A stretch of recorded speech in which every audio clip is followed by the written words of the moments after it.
Mabel Hartwell pressed both hands flat against the kitchen table and stared at the door she had not opened in 3 days.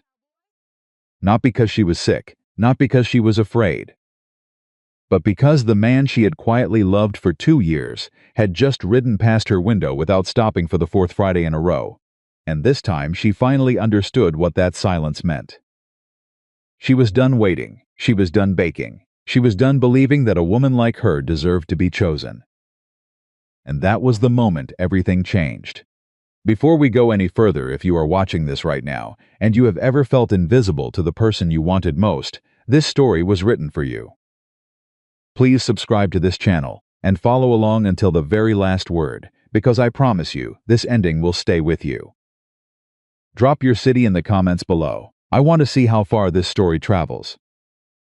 Colorado Territory, 1886. The apple trees along the fence line had been Mabel Hartwell's father's proudest achievement, and in the 11 years since he had passed, she had kept every single one of them alive through drought, through early frost, through the kind of loneliness that settled into your bones like winter cold and never quite left.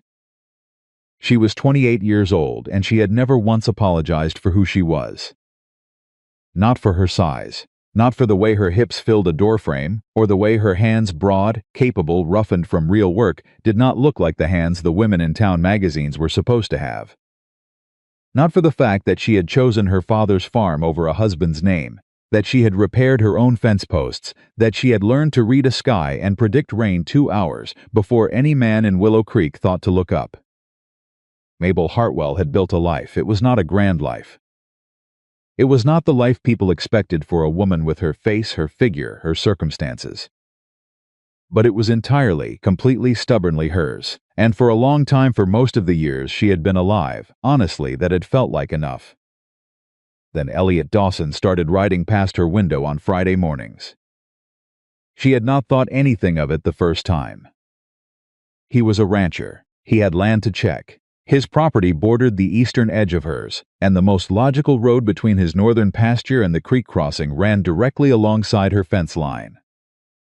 She noticed him the way you notice weather, because it was impossible not to.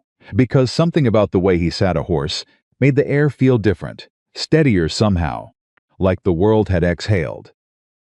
He was 40 years old, lean and broad-shouldered in the way that came from actual labor rather than show, with dark hair gone silver at the temples and a jaw that looked like it had been carved from something harder than ordinary men were made of.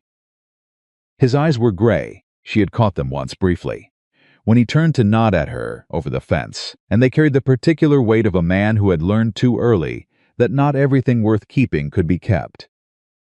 She knew his story the way everyone in Willow Creek knew it. His wife Clara had died of fever 6 years prior.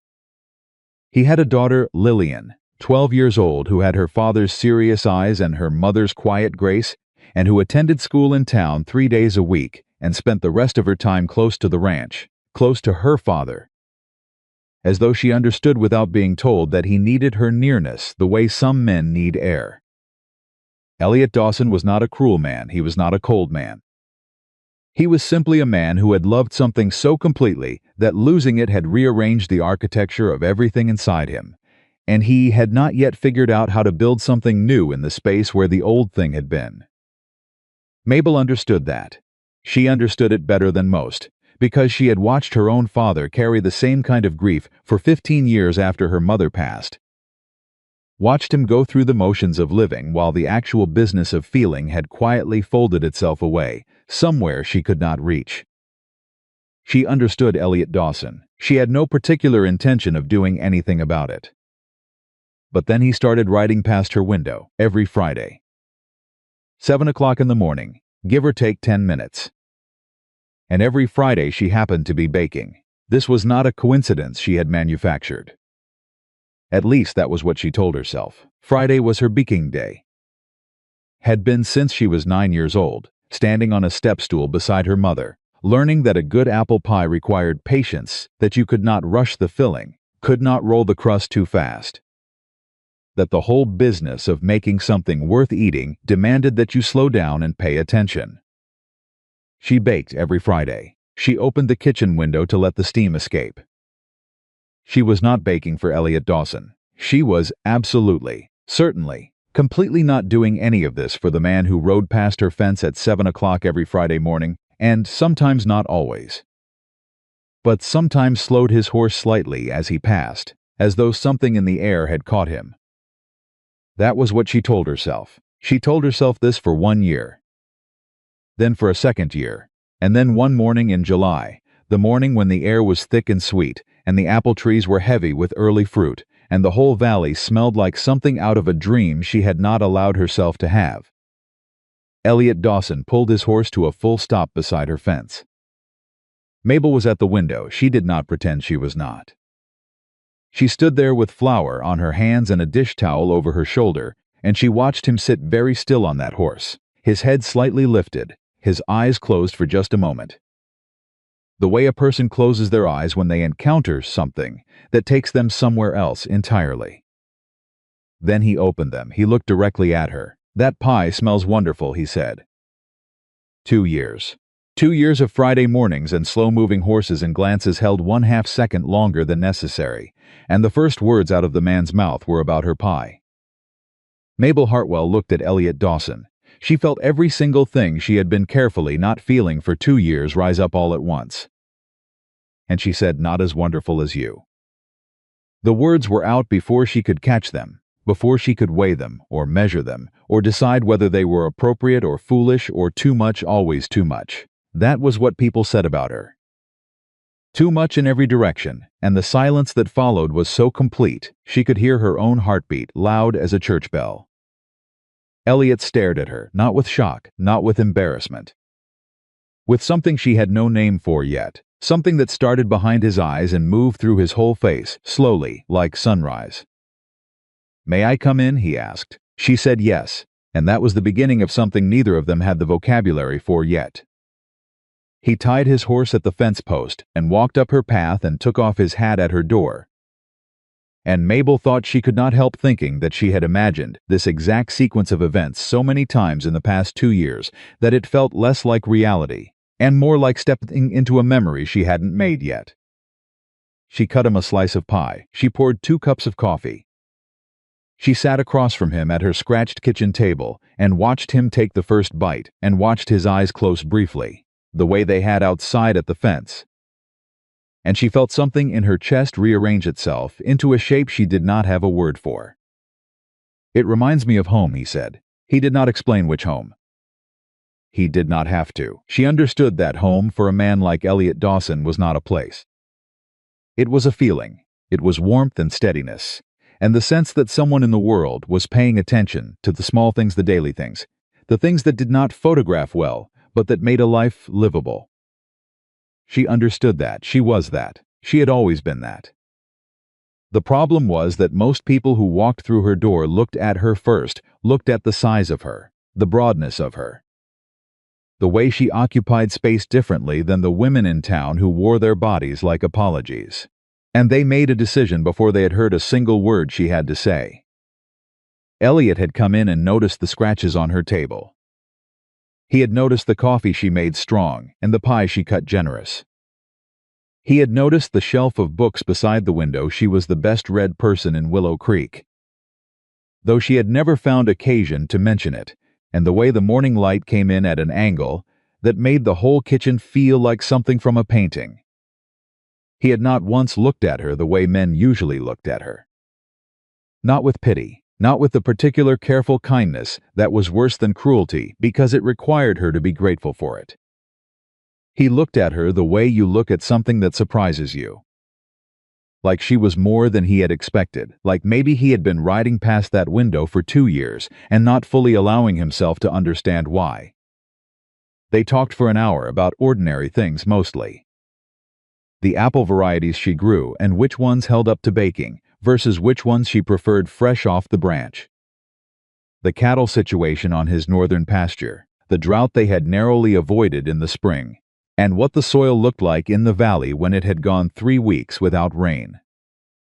Ordinary things, but underneath them, woven through them, present in every pause and every moment his eyes came back to her face, was the other conversation.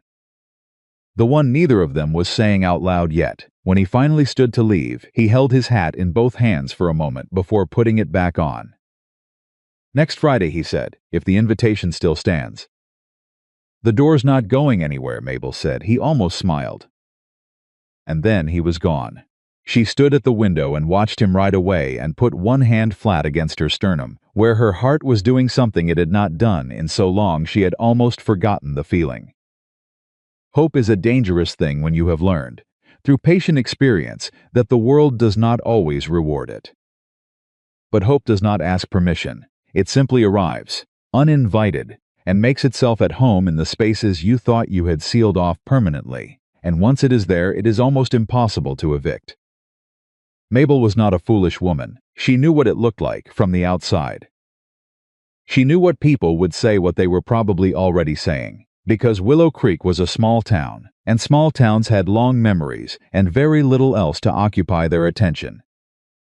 She knew that Elliot Dawson was a widower, with a daughter and a ranch and a reputation, and that she was Mabel Hartwell, with flour on her hands and a body that the town had decided, long before she had any say in the matter, did not qualify for the kind of love she was thinking about. She knew all of that, and she made the pie anyway. The following Friday Elliot came. The Friday after that he came again. By the fourth visit, it had stopped being a question of whether he would come and started being a question of what they would talk about, because they had covered cattle and crops and weather, and now they were down to the things that mattered. The things a person does not discuss with their neighbors or their business partners, or even sometimes themselves. "People talk," Elliot said one Friday morning. He was on his second cup of coffee, which Mabel had learned was the point at which he said the things he had been thinking about all week. "They do," she agreed. "About me coming here, yes." "Does it bother you?" Mabel looked at him for a long moment. "Mr. Dawson," she said, "people have been talking about me since I was 12 years old, and decided I was not going to be embarrassed about the size of my body. I have been the subject of Willow Creek's commentary for 16 years. At this point, I am practically their full-time entertainment." He looked at her steadily. "It doesn't bother you?" "Oh, it bothers me," she said. "It bothers me the way a headache bothers you constantly, unpleasantly, and without the decency to simply be done with itself. But I stopped letting it make my decisions for me a long time ago." Something shifted in his face. "I admire that," he said. "You don't have to admire it," she said. "You just have to understand that it's how I am, and that I'm not going to start apologizing for it now." He was quiet for a moment. "I don't want you to apologize for anything," he said. "Good," she said. "Then we understand each other." It was the most direct conversation she had ever had with a man who was not her father. And it was, in a way she would not have been able to explain out loud, the most honest she had allowed herself to be in years. The town did talk. Harriet Colburn, who ran the dry goods store and considered it her personal responsibility to monitor the romantic and moral conduct of everyone in Willow Creek, began mentioning in that particular tone that women like Harriet had perfected over centuries, that it was a shame Elliot Dawson couldn't find better company. Better company, as everyone understood, meant a woman who was thinner, quieter, less opinionated, less herself. "I heard he's been out to the Hartwell place every Friday morning," Harriet said to Agnes Pierce at the fabric counter, loudly enough that 4 other women could hear. "I heard the same," Agnes said. "Well," Harriet paused in a way that contained an entire speech. "I suppose a man gets lonely enough, he stops caring about appearances." Mabel heard about this particular exchange from Lillian, of all people, who had overheard it at the store and come directly to the farmhouse with a thunderous expression on her 12-year-old face. "She's a horrible woman," Lillian said, dropping into the kitchen chair with the dramatic certainty that only young people in possession of a righteous anger can manage. Mabel placed a piece of pie in front of her without comment. Lillian ate 2 bites before continuing. She said my father was desperate. She said it where everyone could hear. "I know," Mabel said. "Doesn't it make you angry?" Mabel sat across from the girl and considered this question with the seriousness it deserved. "Yes," she said, "it makes me angry. And then I remember that Harriet Colburn has spent 40 years making other people feel small, because that is the only thing that makes her feel larger, and I feel something more like sad for her." Lillian stared at her. "That's very generous of someone she just insulted." "It's not generous," Mabel said. "It's practical. I have a farm to run and a life to live, and carrying around anger at Harriet Colburn would take energy I'd rather spend on things that actually matter." Lillian was quiet for a moment. "Like baking," Mabel agreed. "And like whatever this is," she nodded between them. Lillian almost smiled. "Papa talks about you," she said. "Not a lot. He's not the kind of person who talks about things a lot. But sometimes at dinner, when something funny happens, something small, something that wouldn't seem like anything to most people, he'll say, 'I should tell Mabel that,' and then he catches himself." Mabel felt something move in her chest. "And then what?" she asked. "And then he goes quiet," Lillian said. "But he's smiling.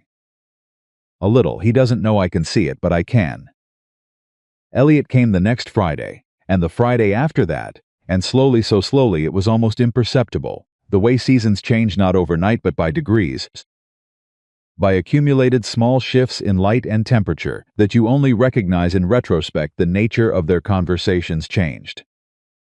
He told her about Clara, not all at once, not in the way of someone releasing a burden, dramatic and deliberate, but in pieces. The way she had laughed, the way she had sung to herself while she worked. The way Lillian, sometimes, would make a gesture or use a particular phrase, and Elliot would see Clara so clearly in her that it knocked the breath out of him for a moment. "I worry," he said one morning, "that if I let myself be happy again, I'm saying that it didn't matter. What I lost." Mabel was quiet for a moment because this deserved a quiet moment. "Do you believe," she said carefully, "that when Lillian laughs, she's forgetting her mother?" He looked up. "Of course not. Does her happiness dishonor Clara's memory?" He was silent. Elliot, Mabel said, it was the first time she had used his given name, and they both registered it. Grief and joy are not enemies. They can live in the same house. People do it all the time. He looked at her for a long time. "How do you know that?" he asked. "Because," she said, "I watched my father do it for 15 years. He loved my mother every single day after she was gone. He also loved his apple trees. He loved good weather and strong coffee, and the sound of me arguing with him about whether to harvest early or wait another week. He held all of it at the same time. That's what people do when they're brave enough." Elliot set down his coffee cup. "You think I'm not brave enough?" "I think," Mabel said carefully, "that bravery isn't the same thing for everyone. And I think you're braver than you know. You're here, aren't you?" Outside, the apple trees were turning. Autumn was coming in fast and golden, the way autumn in Colorado arrived without apology, changing everything overnight. Mabel looked at the man across her table and thought, "I am telling him the truth because the truth is what he needs. I am not telling him the truth because I want something from him." But she was not entirely sure that was accurate. She wanted things. She had always wanted things. She had wanted her father to live longer and her mother to have survived childbirth, and the people in this town to see her as something more than a punchline to a joke they'd been telling since before she was born.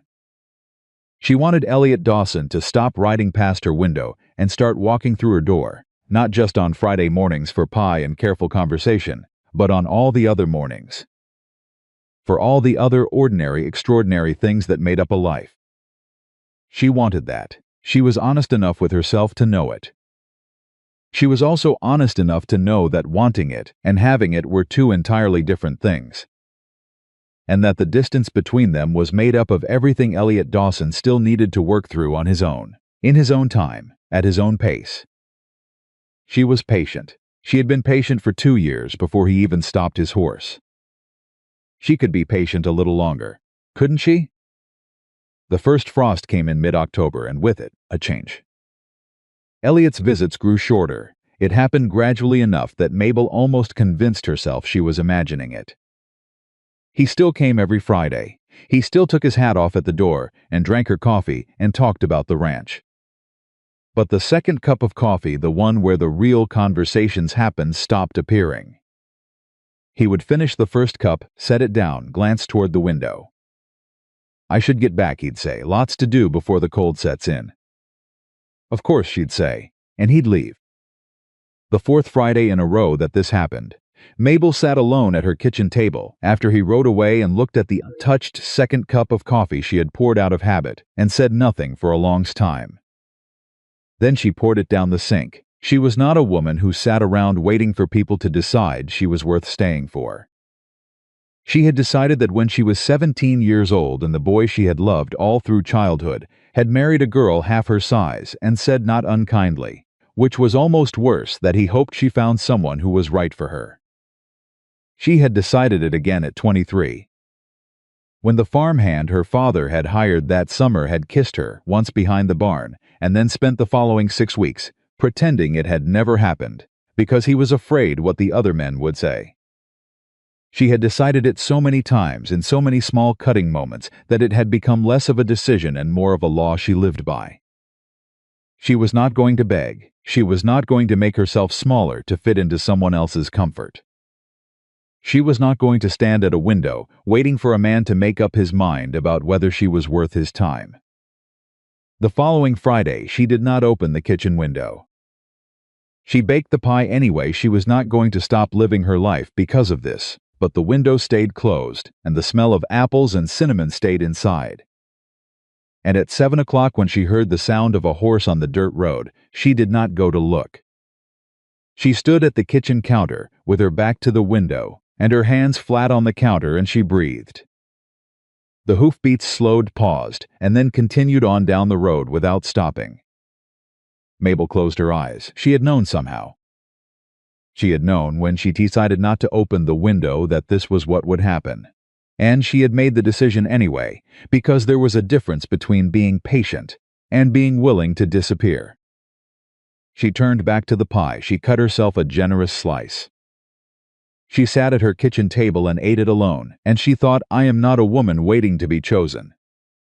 I never was. I have a farm and an orchard and a life I built with my own 2 hands, and if Elliot Dawson cannot find his way through his own fear, that is not a reflection of my worth. It is a reflection of his limitations. She believed that. She was working very hard at believing that, and then the knock came at the door. She froze. She set down her fork. She was absolutely certain, in the way that the body sometimes knows things before the mind catches up, who was standing on the other side of that door. She was also absolutely certain that she was not going to let herself rush to it. She wiped her hands on her dish towel. She smoothed her apron. She walked to the door at a pace that communicated clearly and without drama that she was a woman who had been in the middle of eating pie and was not in any particular hurry. She opened it. Elliot Dawson stood on her porch. His hat was in his hands. He looked, she thought, like a man who had ridden past the window and made it 50 yards down the road before his horse had refused to go any further, or before he had, which amounted to the same thing. He looked, she thought, like a man who was terrified. You didn't open the window, he said. It was not what she had expected him to say. No, she said, I didn't. He looked at her. Why? Mabel held his gaze because, she said slowly, I am not a woman who stands at windows waiting for men to decide I'm worth stopping for. I am a woman who opens her door when there is something worth opening it for. And this morning I wasn't sure there was. The silence between them lasted long enough that she heard a bird somewhere in the apple trees, and the distant sound of wind moving through the dry grass, and her own heartbeat, loud and inconvenient. That's fair, Elliot said. Yes, she said, it is. He looked down at the hat in his hands. Mabel, you don't have to explain, she said. I know what's been happening. You're afraid. You have every right to be afraid.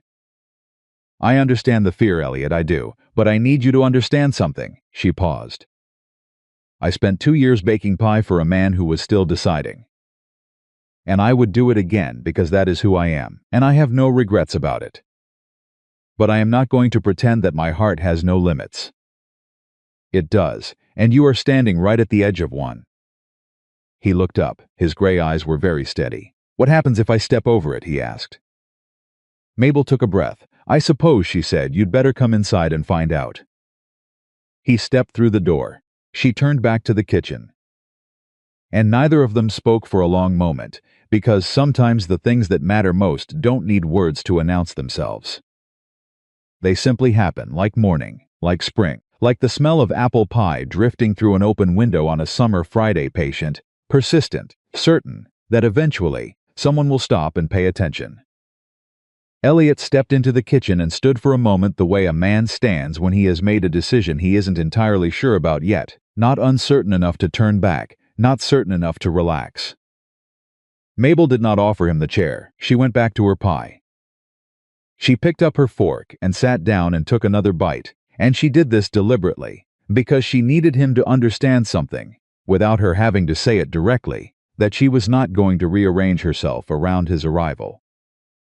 That she was not going to become bright and eager, and accommodating the moment he walked through her door, the way she might have done 2 years ago, the way she might have done if she were a different kind of woman. She was not a different kind of woman, she was this kind. Elliot pulled out the chair across from her and sat down. He set his hat on the table between them. He looked at the pie. He looked at her. "Can I have a slice?" he asked. She looked at him for one long moment. Then she stood up, cut him a piece, set it in front of him, and sat back down. He tasted it. He was quiet. Outside, the wind had picked up, the dry October kind that carried leaves across the yard in small spiraling eddies, and the kitchen was warm in contrast, the way it always was on baking mornings. And Mabel thought about how strange it was that the most important conversation she had ever been part of was apparently going to begin with the two of them sitting in silence over apple pie. "I rode away," Elliot said finally. "I know," she said. "I heard you. I got about 50 yards down the road." He paused. "Couldn't go any further. Something stopped you." He looked at her directly. "Your horse." "My conscience," he said, which frankly has worse timing. It surprised her into a short laugh, genuinely surprised her, the way he could do that, cut straight through the weight of a moment with something so dry and unexpected that her defenses went down before she remembered to keep them up. He almost smiled. "Almost. I've been pulling back," he said. "You know that I noticed. I wasn't doing it to hurt you." "I know that too," she said. That almost made it worse. He was quiet for a moment, and she could see him working through something, not performing thoughtfulness, but actually wrestling with it. The way a man who has spent years not talking about the things that matter has to physically work his way through the language. "When I'm here," he said slowly, "I'm not thinking about the ranch. I'm not thinking about Lillian's schoolwork or the cattle or whether the north pasture fence is going to hold through winter." He stopped. "I'm just here, and I haven't been just anywhere in a long time." Mabel set down her fork. "And that scared you," she said. "Terrified me," he said without flinching. She looked at him. "Elliot, what exactly do you think being happy is going to cost you?" He didn't answer immediately. She waited. "Everything I still have of her," he said. The sentence landed quietly between them, the way the heaviest things always land quietly, not with noise but with weight. Mabel did not reach across the table. She did not offer him reassurance he wasn't ready to receive. She simply sat with him in it, the way she had learned to sit with hard things, because she had had a lot of practice. "How long has it been?" she asked. 6 years, he said. "And in 6 years," she said carefully, "has remembering her ever stopped? Has she ever felt further away than she did the day after?" He shook his head. "Then what," Mabel said, "makes you think that having coffee in my kitchen on a Friday morning is going to be the thing that finally makes you forget?" He stared at her. She held his gaze. "I'm not asking you to let go of her," Mabel said. "I'm not asking you to put her somewhere and close the door. I'm asking you to understand that loving someone who is gone and being alive at the same time are not things in competition with each other. They just aren't." Elliot looked down at the table. His jaw worked. "My daughter," he said. "What about Lillian?" "She's been watching," he said. "She notices everything. She's 12 years old, and she's the most observant human being I have ever encountered in my life, including myself, and she has been watching the way I look forward to Fridays for the past 6 months. And she has said nothing, but I can see her seeing it." "Is that a problem?" "I don't know," he said. "I don't know how she feels about it." Mabel was quiet for a moment. Then she said, "Lillian came to see me 3 weeks ago." Elliot's head came up. "She didn't tell me that." "No," Mabel said.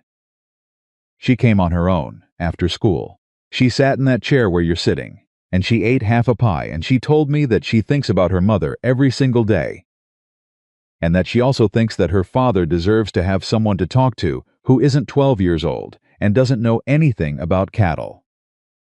Something crossed Elliot's face that she could not immediately name.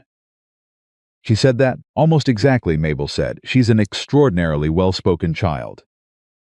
She also told me that she has been watching you smile more on Friday evenings than any other evening of the week, and that she thinks that is a data point worth considering." Elliot made a sound that was not quite a laugh, and not quite something else. "She said data point?" "She reads your agricultural journals," Mabel said. The vocabulary crosses over. This time he did laugh. Really laugh, the way she had heard it before in pieces, but not like this, not full and unguarded and entirely present. It changed his face completely, took 10 years off him. Made him look, just for a moment, like the version of himself that had existed before 6 years of careful grief had settled over everything. Mabel thought, there he is. She thought it without meaning to, and she felt her heart do something complicated and irreversible. She looked away. "She's a good girl," Mabel said, to give herself a moment. "She's the best person I know," Elliot said simply. The laughter had faded, but the warmth of it remained, and they sat with that warmth for a little while, both of them aware that something had shifted in the room without either of them having to name it. Then Elliot said, "The town is talking." "The town is always talking," Mabel said. "It is literally the primary industry of Willow Creek." He looked at her steadily. "It doesn't bother you." "I told you once before, it bothers me. It does not make my decisions." "People are saying things about you," he said, specifically. "Not just about us." Mabel set down her coffee cup. "What kind of things?"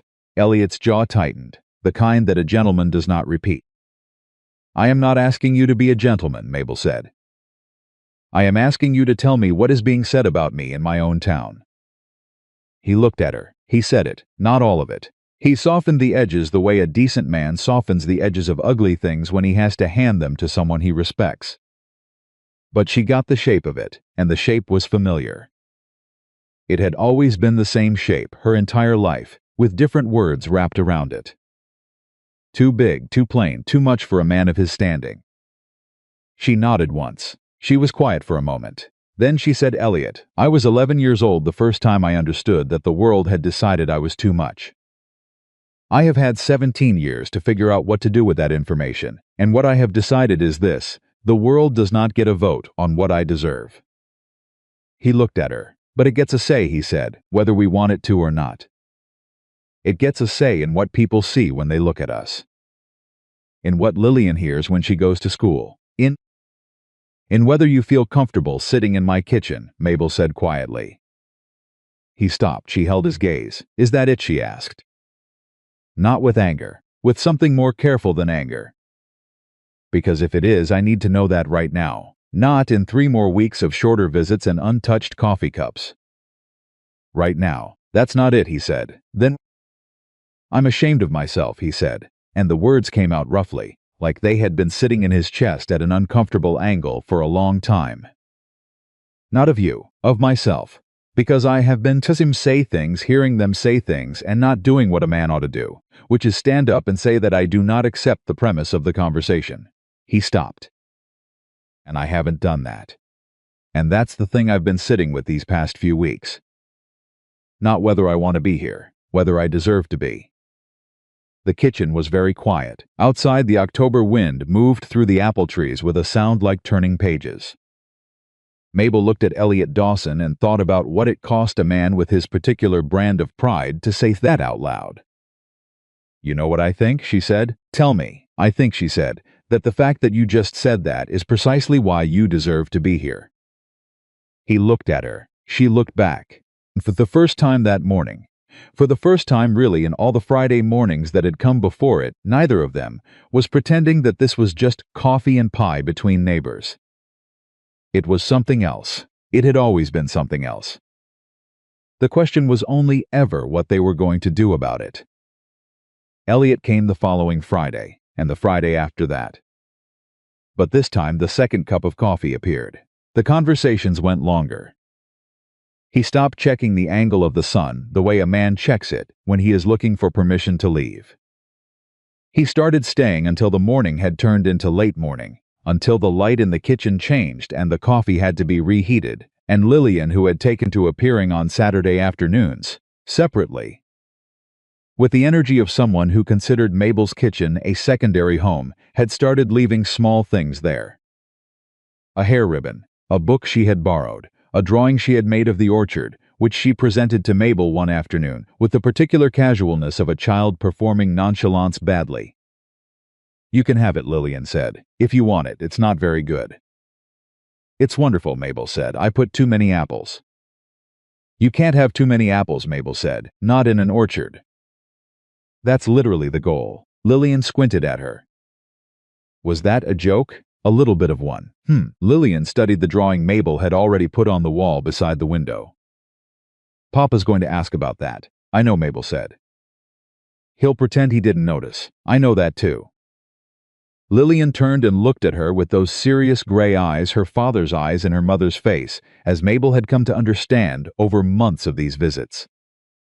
"Are you in love with him?" Lillian asked. The question arrived with absolutely no preamble, the way 12-year-olds deliver grenades without ceremony, without warning, entirely serious. Mabel did not pretend she had not heard it. She did not redirect or deflect or perform confusion.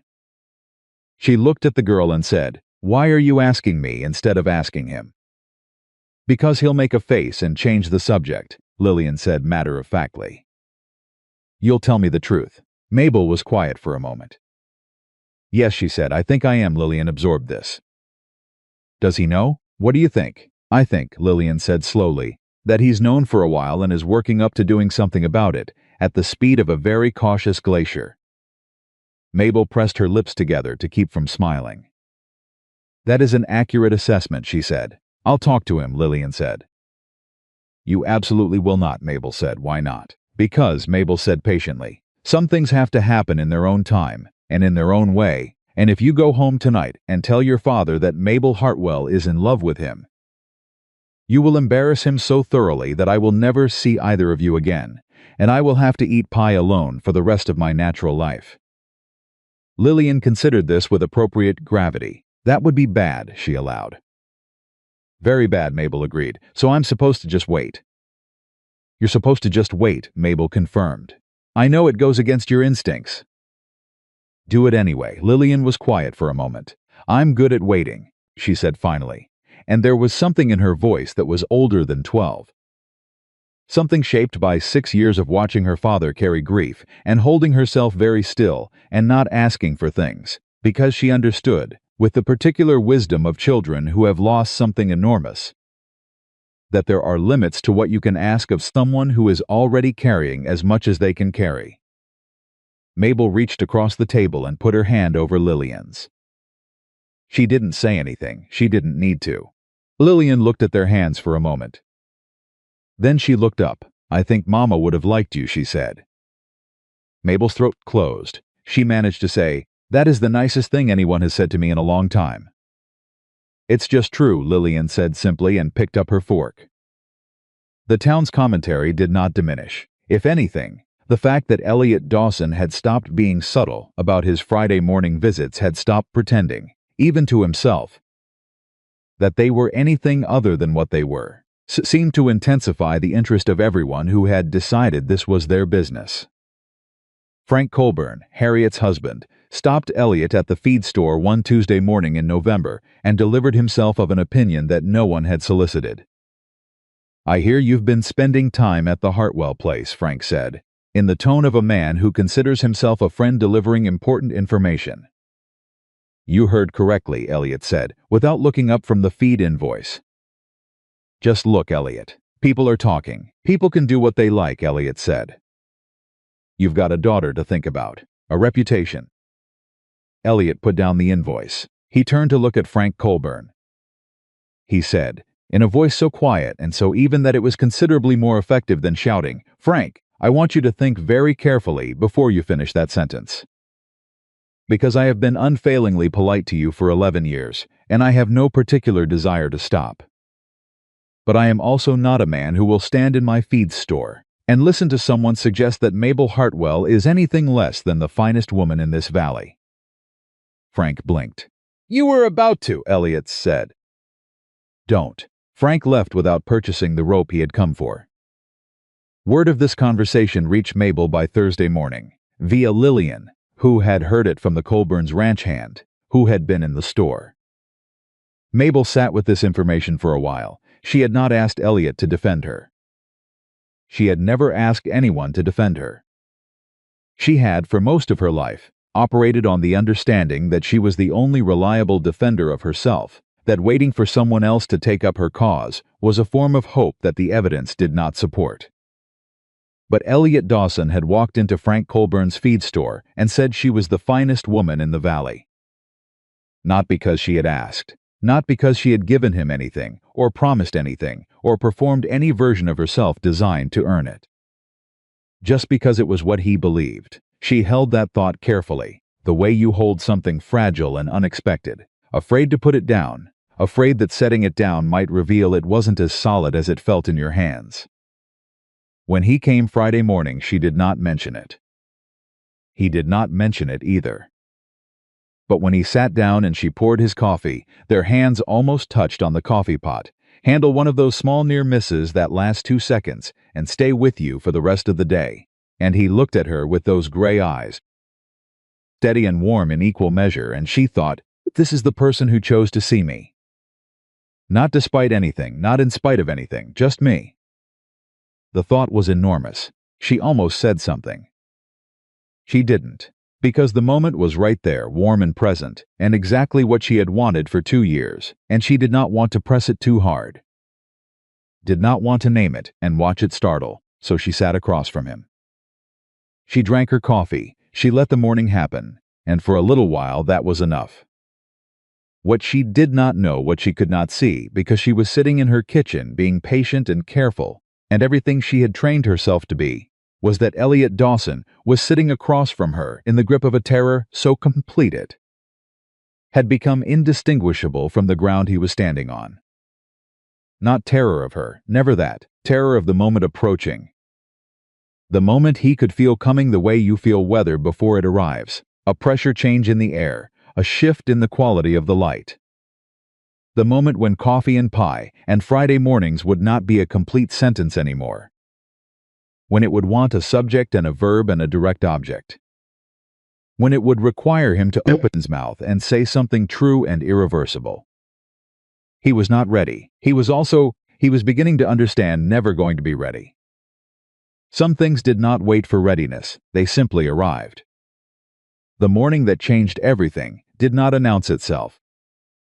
It was the second Friday in November, a cold, clean morning with frost on the apple trees and the smell of wood smoke from Mabel's stove drifting out through the cracks around the window. Elliot had been on the road before sunrise, checking on a section of fence line the early freeze had heaved, and by the time he reached her property, he was cold through and tired in the particular way that comes from physical work done in the dark. He knocked. She opened the door. She looked at him, really looked at him, the way she always did, straight at him, not at the version of him he was trying to present, and she said, "You look terrible." "Good morning to you too," he said. "Get inside," she said. "I'll put more wood on." He sat down. She poured coffee that was already made, and hot and strong, the way she always had it ready Friday mornings, as though she had never considered the possibility that he might not come. And he wrapped both hands around the cup and felt the warmth move through him and thought, this is the thing I keep riding toward.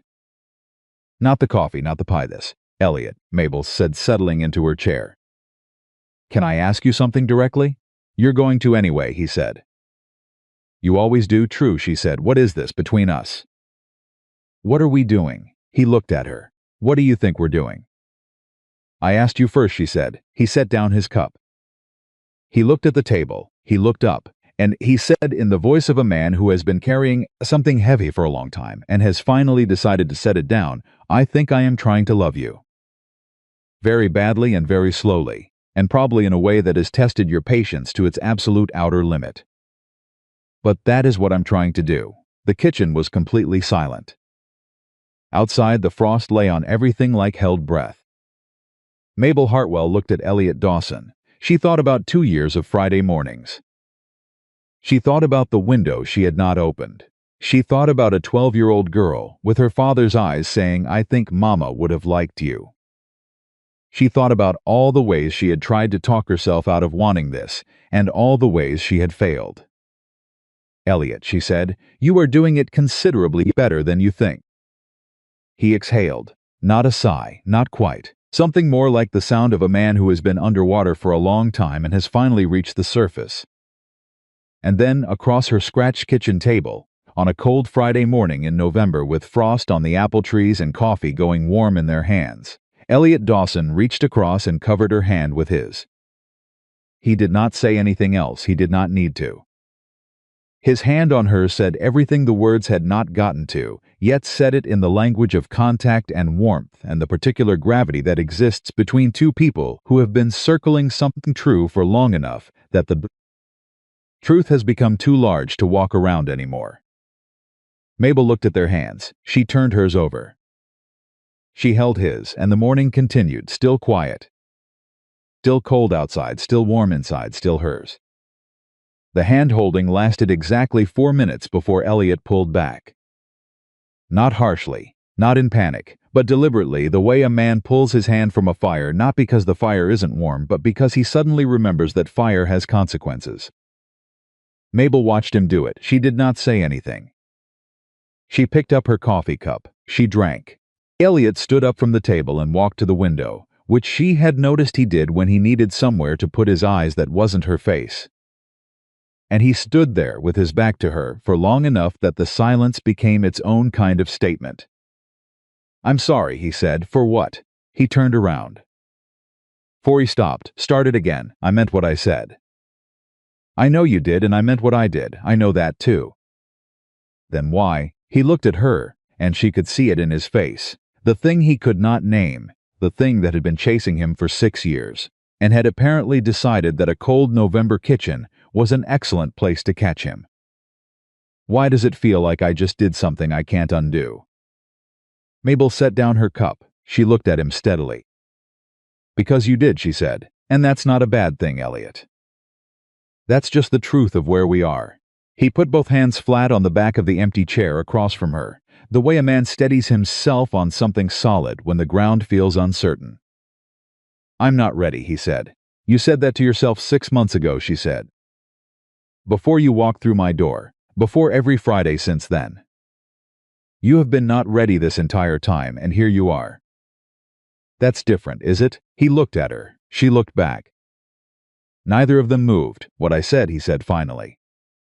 "What I the hand, that was a promise. Whether I meant it to be or not, it was a promise, and I am a man who does not make promises he doesn't know if he can keep." Mabel felt something tighten in her chest. "Are you telling me you can't keep it?" "I'm telling you I don't know." The words landed like a stone dropped into still water, immediate, rippling, impossible to call back. She nodded once. She stood up. She went to the stove and refilled her coffee cup, and stood with her back to him, and she breathed carefully, the way she had learned to breathe when she needed to think, rather than feel. The way she had been doing her whole life when the world delivered something that required her to be stronger than she wanted to be at that particular moment. "All right," she said. "No," she said, not harshly. "Let me finish." She turned around. "I am not angry with you. I am not going to tell you that you're wrong to be careful. I understand everything you just said, and I understand why you said it, and I respect it." She paused. "But I also need you to understand something, and I need you to hear it as something I am saying once and not repeating." He was very still. "I am not going to wait indefinitely," she said. "I am not going to stand in this kitchen every Friday morning and feel what I feel, and put it somewhere and smile at you politely and pretend that I am content with whatever amount of yourself you are able to offer on any given week. I cannot do that. It is not in my character, and even if it were, it would not be fair. Not to me. Not to whatever this actually is." Elliot looked at her. His jaw was tight. His eyes were doing that thing they did when he was processing something that went against the grain of everything he had been operating on, that slow, painful recalibration that she had come to recognize. "How long?" he asked. "I don't know," she said honestly. "But I know that there are limits, and I know that I am close to one." He picked up his hat from the table. She thought for one cold moment that he was going to leave. He held it in his hands. He did not put it on. "I need time," he said. "I know," she said. "I'm not asking you not to take it. I'm asking you to understand what the taking costs." He looked at her for a long moment. Then he set the hat back down on the table. "I'm not leaving," he said. "I didn't ask you to." "I know." He sat back down. I need to sit with this for a minute." "Sit all you want," she said. "There's more coffee." And despite everything, despite the weight of the last 10 minutes, despite the rawness of what had just passed between them, something in the room shifted slightly. Not resolved, not fixed, but present in a different way, the way a storm is present differently once you've named it. He stayed another hour. They did not talk about it again. But when he left, he held the door open for a moment and looked back at her across the kitchen. "Next Friday," he said. "The door's not going anywhere," she said. Same word she had used the very first time, and he remembered. She could see in his face that he remembered. He nodded. He left. She stood at the counter and pressed her hand flat against the wooden surface and thought, "I have given that man every fair thing I have to give. The rest is his to do." November passed. December arrived with a cold that settled into the valley like a permanent tenant, and with it came a change in Elliot Dawson that Mabel noticed before she could name it. He was present more than he had been. He asked her things, real questions, not conversational filler about her life, her plans, what she wanted for the orchard in the spring, whether she had thought about expanding the kitchen garden, what her father had been like when she was very young. He listened to the answers, all of them, with the particular attention of a man who was storing things away, who was building a picture he intended to look at for a long time. And she answered honestly, because she had never been anything other than honest with him, because dishonesty would have required a kind of editing of herself she was not willing to perform. She told him about her father's laugh and the way he had taught her to tell a good apple from a bad one by weight alone. She told him about the years after her mother passed, the particular silence of a house with only one parent in it. She told him about the summer she had been 18 and had decided, in the course of one long afternoon sitting in the orchard, that she was going to be exactly who she was and let the world adjust accordingly. Because adjusting herself to fit the world's specifications had been making her miserable, and she did not see the sense in continuing a policy with such poor results. He laughed at that, a real one. 18 years old, he said. "I didn't figure that out until I was 36. "What happened at 36? He was quiet for a moment. "Clara got sick," he said. "When someone you love is dying, it becomes very clear very fast what matters and what doesn't. And most of what I'd been spending energy on turned out to be in the second category." The kitchen was quiet. "Is that when you bought the north pasture?" she asked. He looked at her, surprised. "How did you know about that?" "People talk," she said simply. "The north pasture, the new barn, the breeding program." "You rebuilt the entire operation in 2 years, while Lillian was still very small and you were..." She paused. "You were grieving. I didn't know what else to do," he said. "Lillian needed stability. The ranch needed attention. And if I stopped moving, he stopped. Afraid of what you'd feel," she said. "Yes." She looked at him. "Elliot, you have been running from yourself for 6 years and you are exhausted. I can see it. Lillian can see it. Every person in Willow Creek who has any kind of sense can see it." She leaned forward slightly. "What would happen if you stopped running?" He looked at her. He said, "I think I'd end up right here." The sentence sat between them like an open hand. She did not move, did not reach for it, let it be there. "Then stop running," she said quietly. He opened his mouth. And then the door opened. Lillian Dawson came in from the cold with her school bag over one shoulder and a look on her face that said she had walked the 3 miles from school in a freezing wind and was prepared to be furious at anyone who questioned her about it. She stopped. She looked at her father. She looked at Mabel. She looked at the space between them, which was charged with something any reasonably perceptive person could feel, and she was, as had been established, extraordinarily perceptive. "Am I interrupting something?" she asked. "No," Elliot said. "Yes," Mabel said simultaneously. Lillian set her bag down. "Should I wait outside?" "It is below freezing outside," Mabel said. "Sit down. I'll cut you a piece of pie." "I want to know what I interrupted first," Lillian said. Not rudely, just the way she asked everything directly, as though the information was hers by right. "Your father," Mabel said, cutting the pie, was about to say something important. "Mabel," Elliot said. She asked, Mabel said. Lillian looked at her father. Elliot looked at Mabel. Mabel put the pie down in front of Lillian and sat back in her chair and picked up her coffee and looked at him with an expression that said, "This is your family. These are your words. This is your moment." "I am simply the woman sitting in my own kitchen." Elliot looked at his daughter, the 12-year-old who had watched him carry grief for half her life, who had brought him reports about Mabel from school like dispatches from a territory she was scouting, who had told Mabel, without being asked, that she thought her mother would have liked her. "Lillian," Elliot said, "how would you feel if I said?"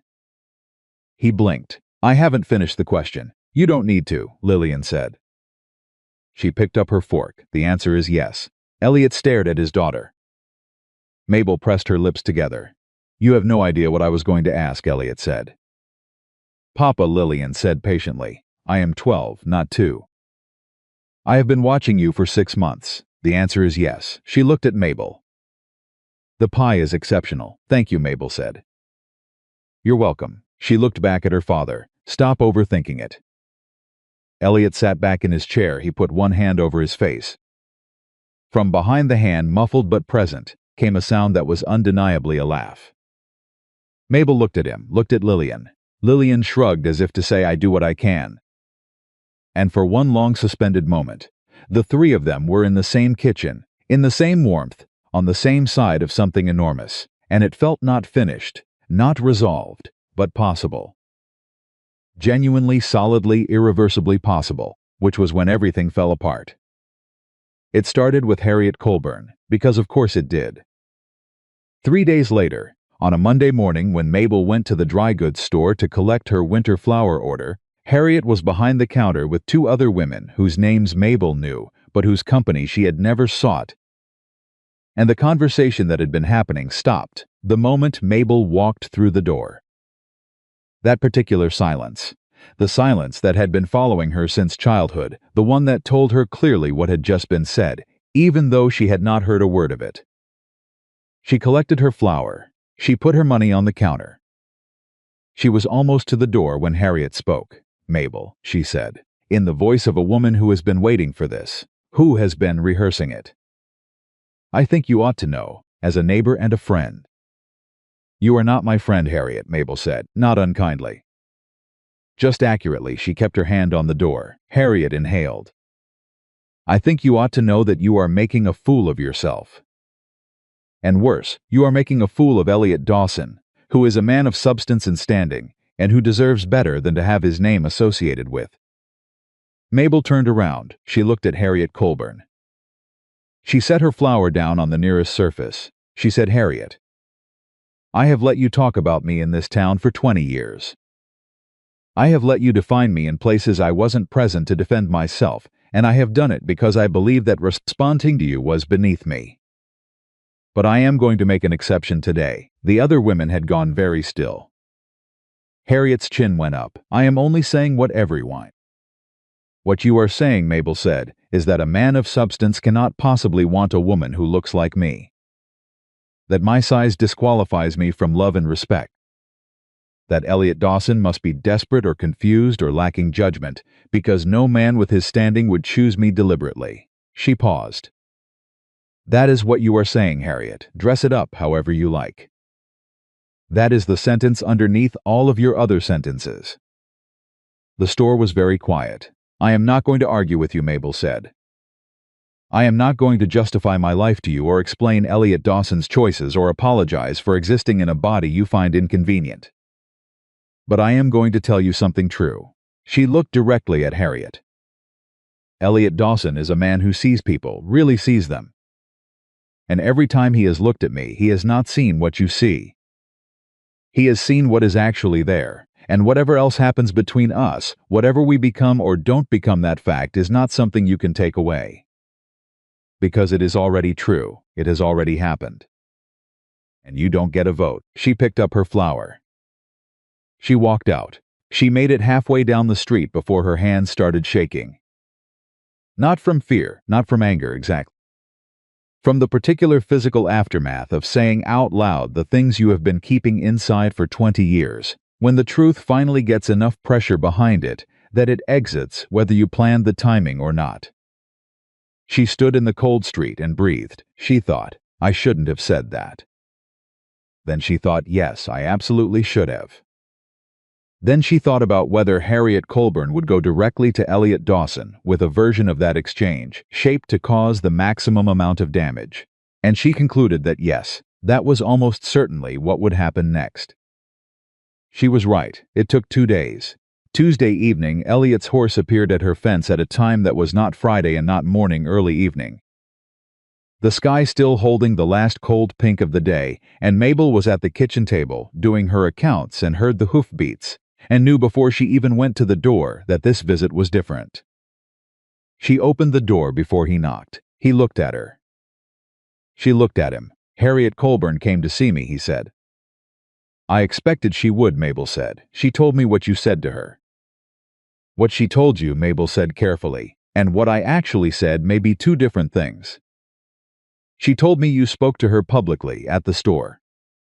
In front of others, he paused. She told me you said that my choices were none of her business. That is a shorter version of what I said, Mabel said. But accurate. He looked at her for a long moment. She also told me, he said, and something in his voice had changed, had taken on a quality she had not heard from him before, that you defended me.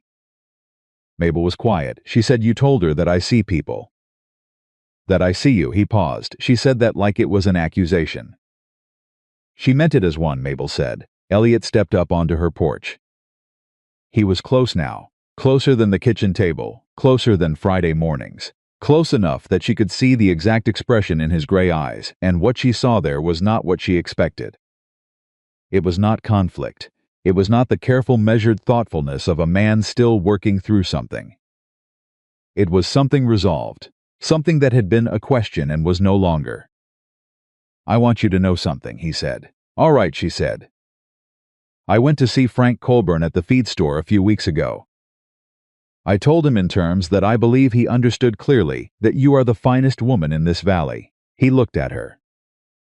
What I did not do at that time, which I should have done, was say it somewhere that mattered.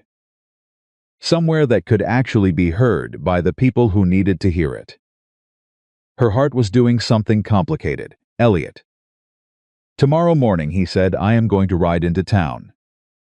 I am going to go to the feed store, and the dry goods store, and the post office, and wherever else seems appropriate.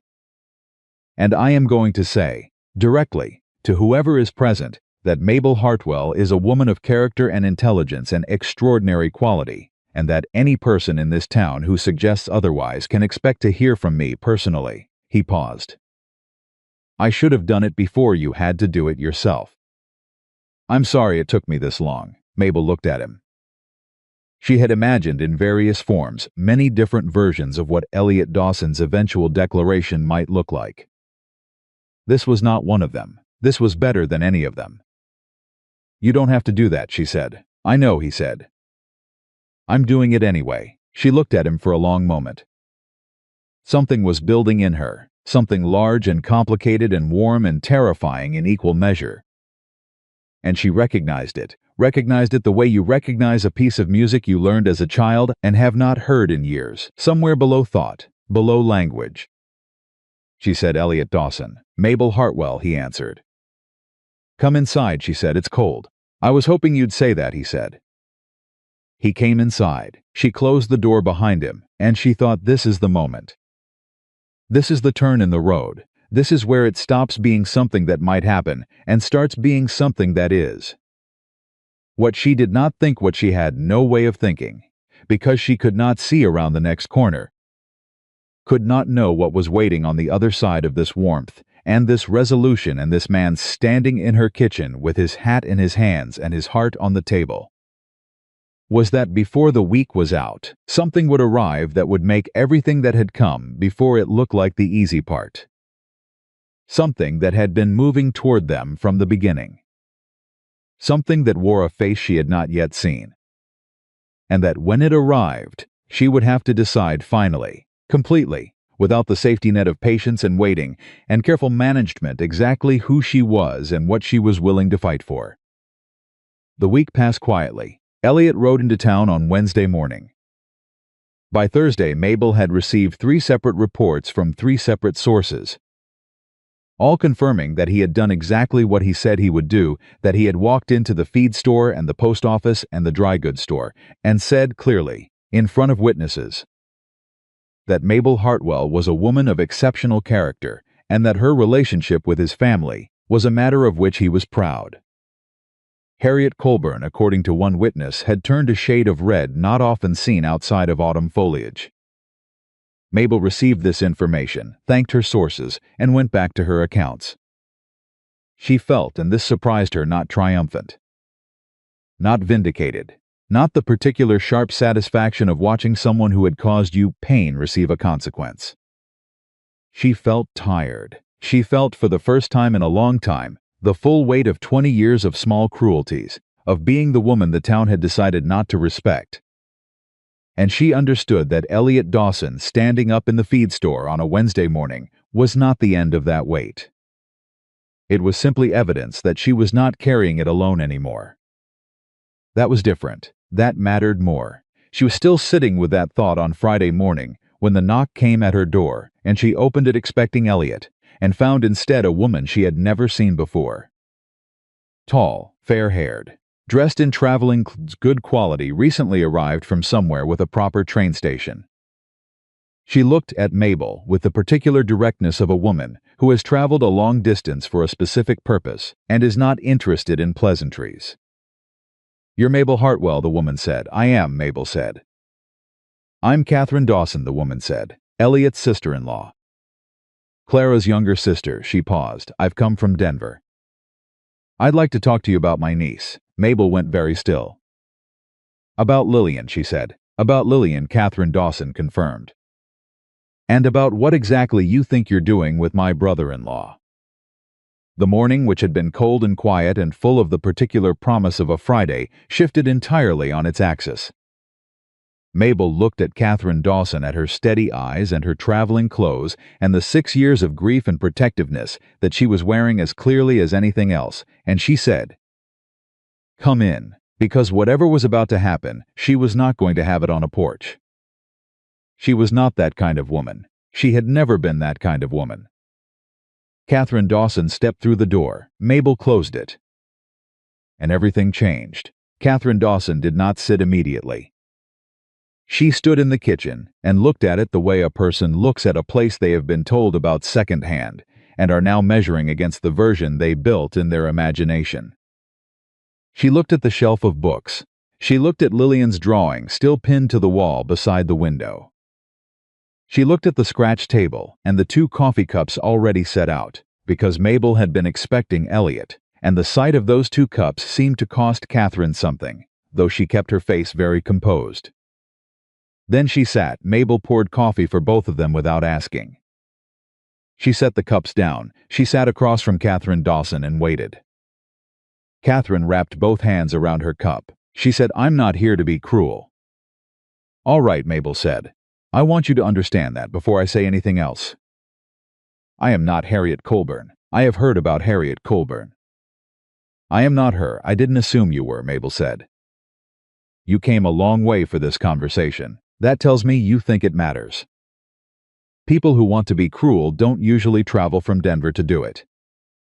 They do it locally for the audience." Something moved in Catherine's face. Not quite a smile. Recognition, maybe. "Clara was my older sister," Catherine said. By 4 years, she stopped, started again.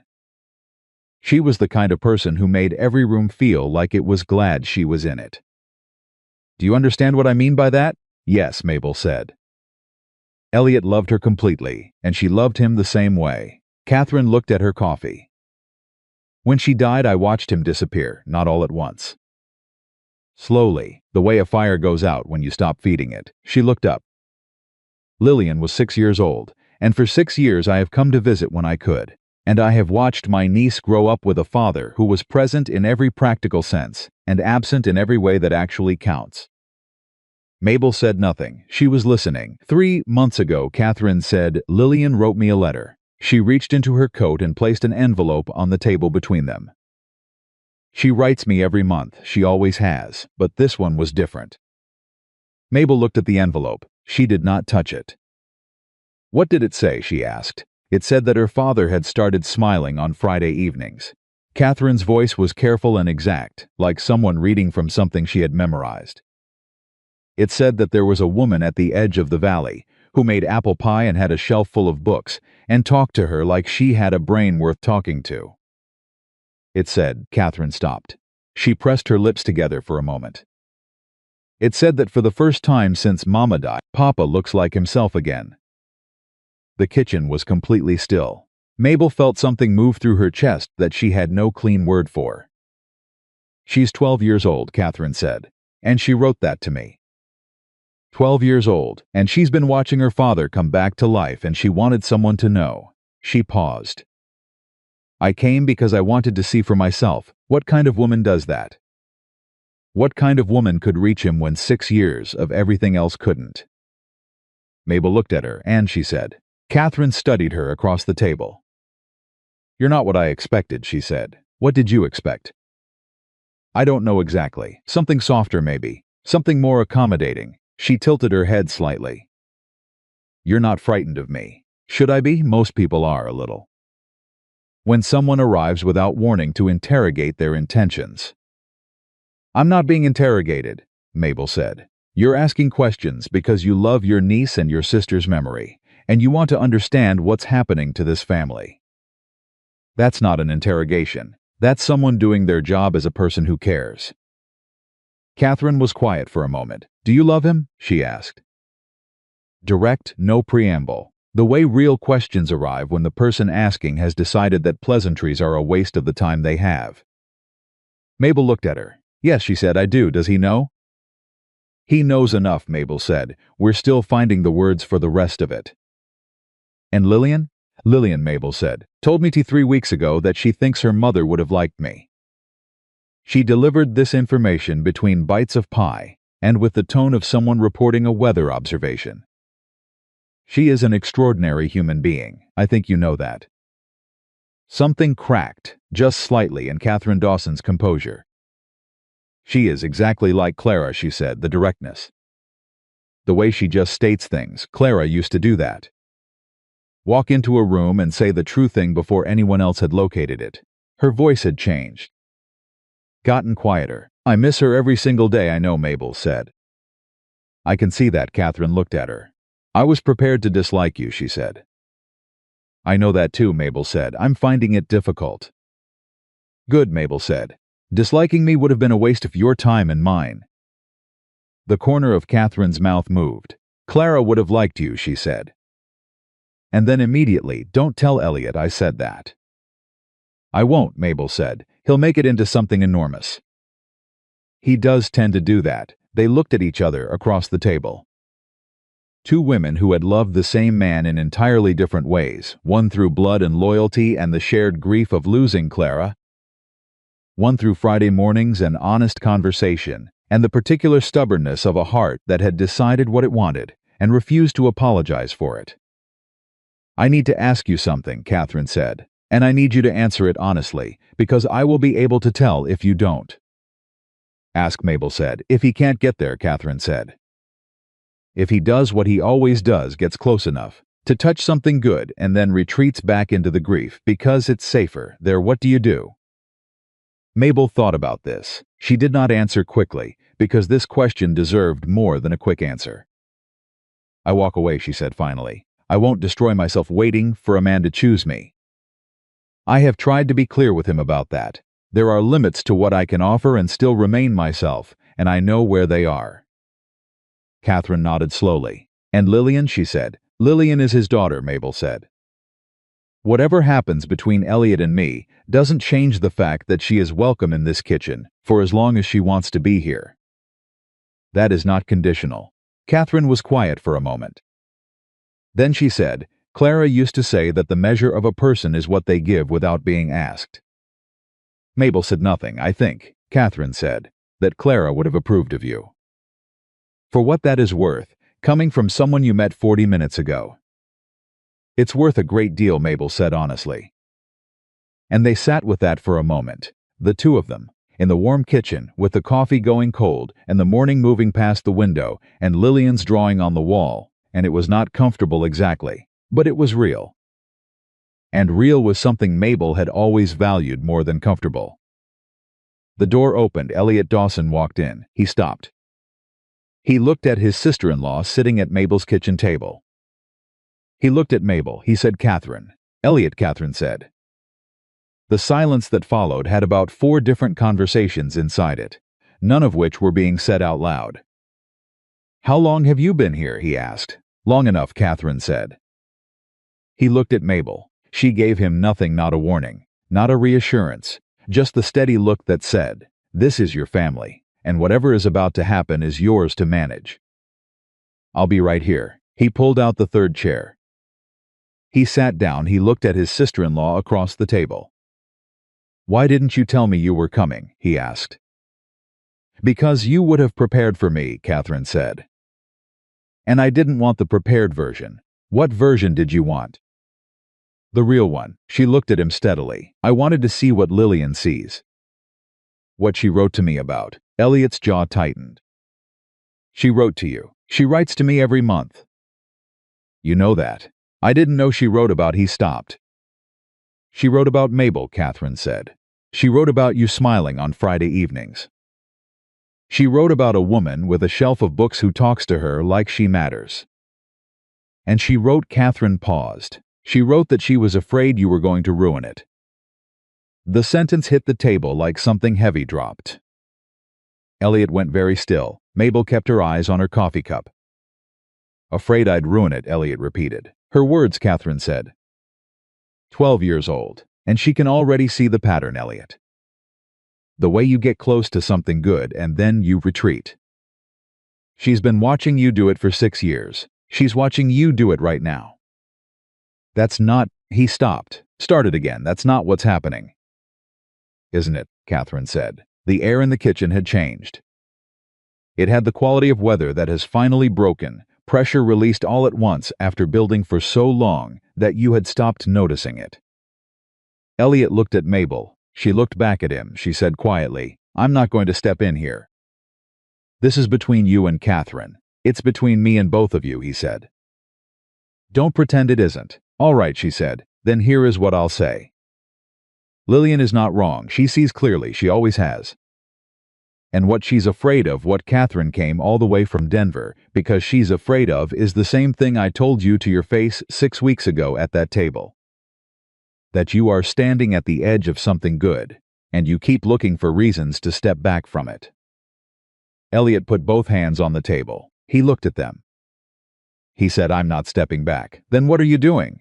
Mabel asked. He looked up. I'm trying, he said, and the word cost him something. She could see it cost him. I am trying, Mabel.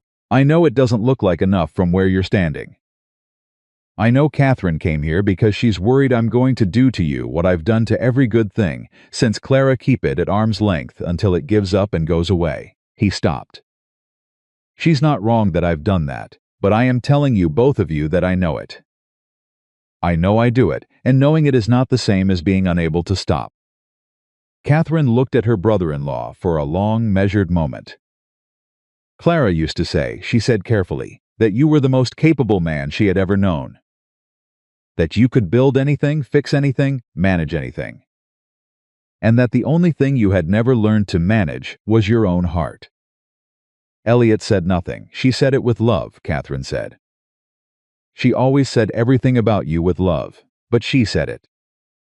The kitchen was very quiet. Mabel watched Elliot absorb this, the words of the woman he had lost, delivered by the person who had known her longest, in the kitchen of the woman who had been waiting for him to figure out exactly this thing. She watched his face. She watched something in him, some load-bearing wall that had been holding everything in a particular shape for 6 years, shift. Not collapse, shift, the way foundations settle, not into ruin but into something more permanent. "What do you want me to do?" he asked, and the question was directed at Mabel, not Catherine. It was direct and plain and without defense, and it was, she understood, the most vulnerable thing he had said to her since he first walked through her door. She looked at him. "I want you to stop asking for permission from a dead woman to be alive," she said. The sentence arrived without preamble. She had not planned it. But it was the truest thing she knew. Catherine drew a slow breath. Elliot looked at Mabel. His gray eyes were very steady and very open, and full of something she had been watching work its way to the surface for months. "She would have liked you," he said. "Catherine." "I know," Catherine said. "She would have—" He stopped. His voice had changed, had taken on a roughness she had not heard from him before.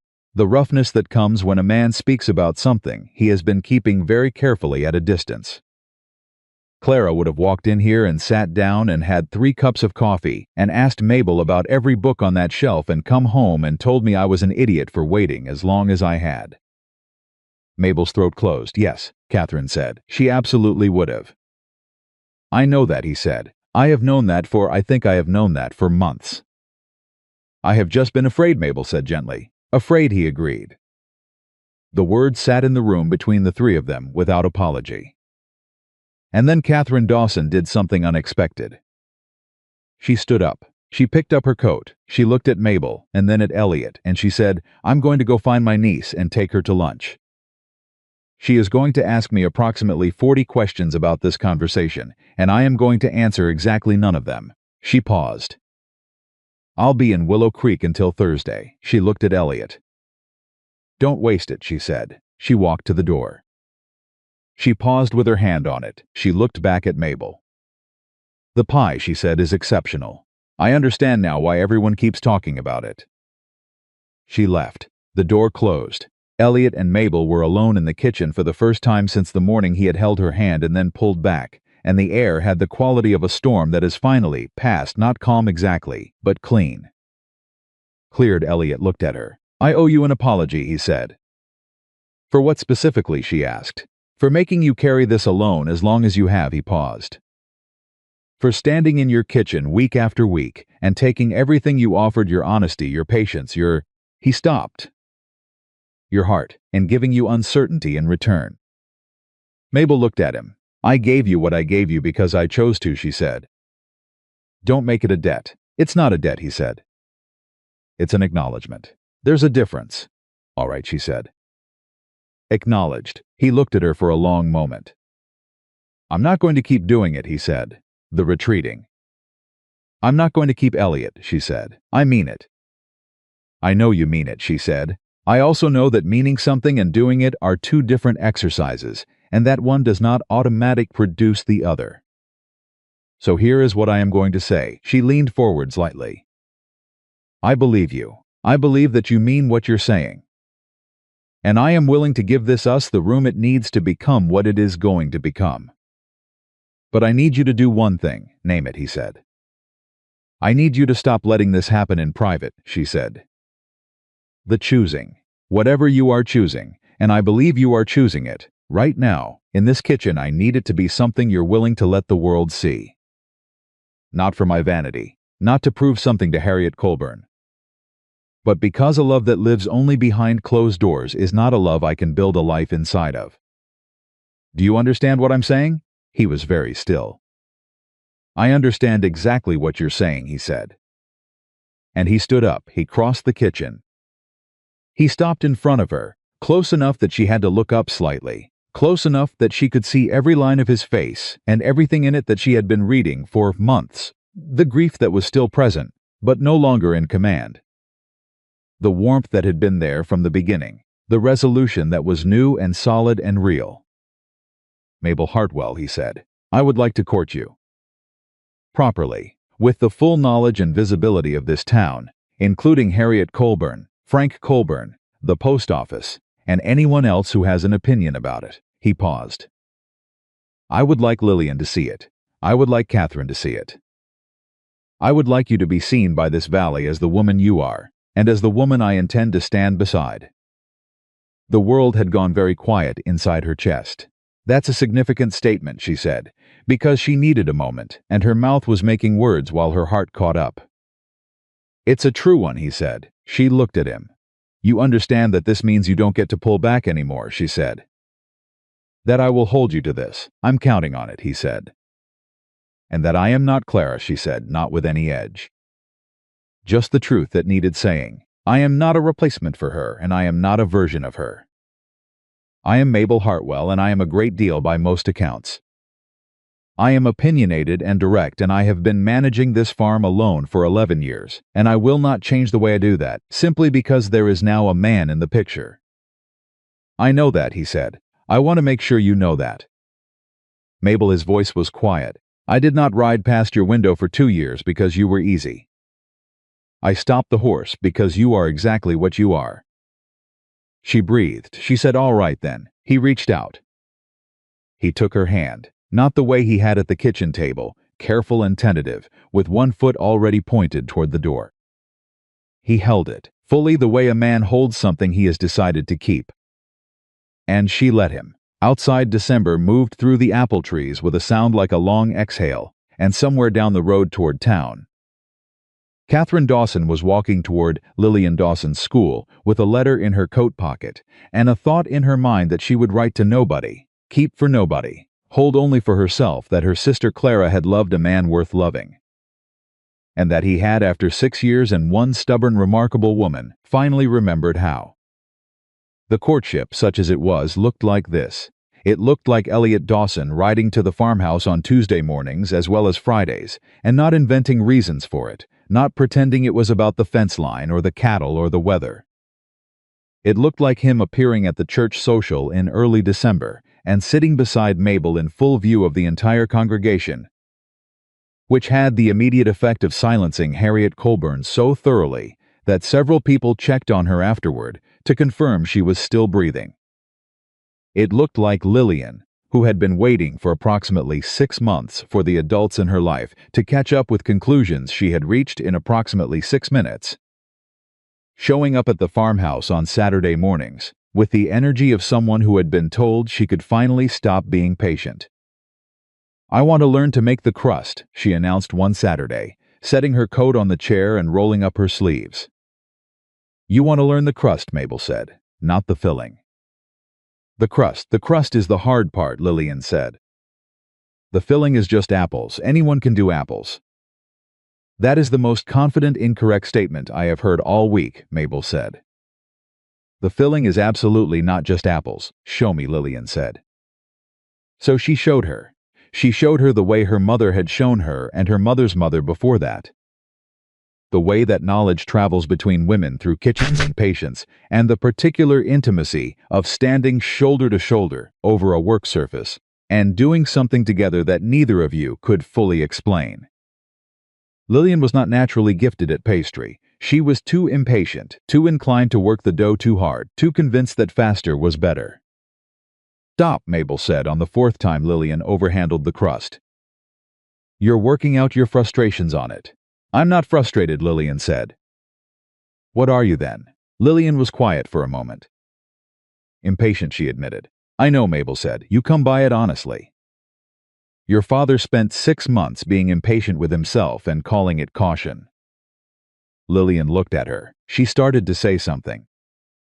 She stopped. She said, Are you going to marry him? Mabel kept her hands moving on her own section of dough. He hasn't asked, she said, but if he did. Mabel looked at the girl. Lillian, she said, if your father asks me that question, you will be the second person to know. After me, Lillian considered this. That's fair, she said. Thank you. You'd say yes, though.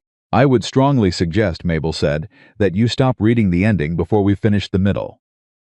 Lillian smiled.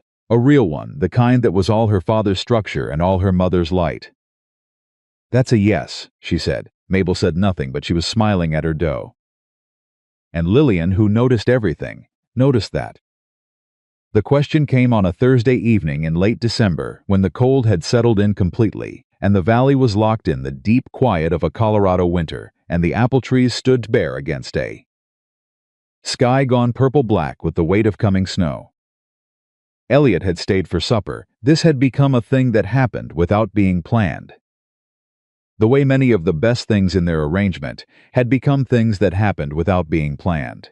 And after the dishes were washed and the lamp was turned down low, and the fire had settled into the long steady burn of a cold evening, he said her name.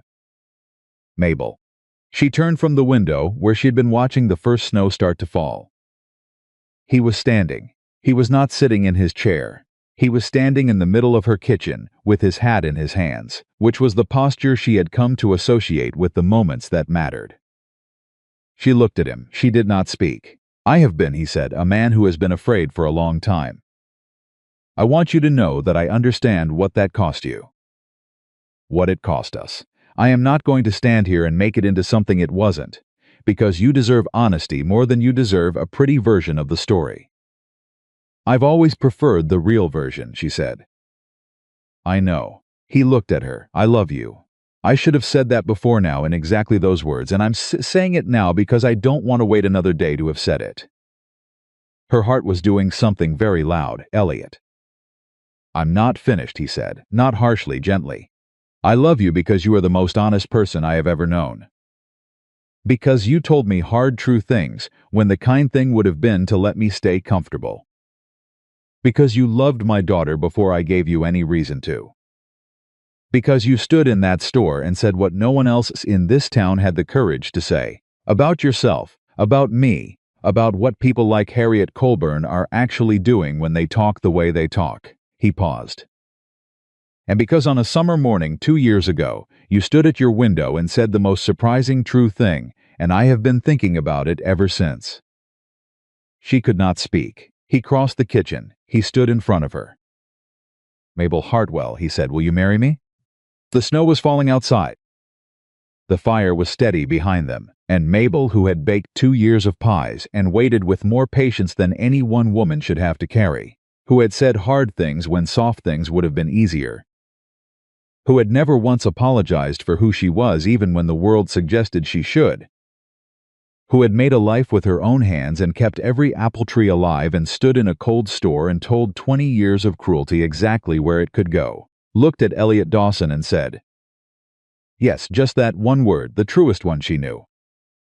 He put his arms around her. She let him, and outside the snow came down on the apple trees and the fence line, and the long dirt road where a man had once ridden past a window for 2 years without stopping, and covered everything in something new.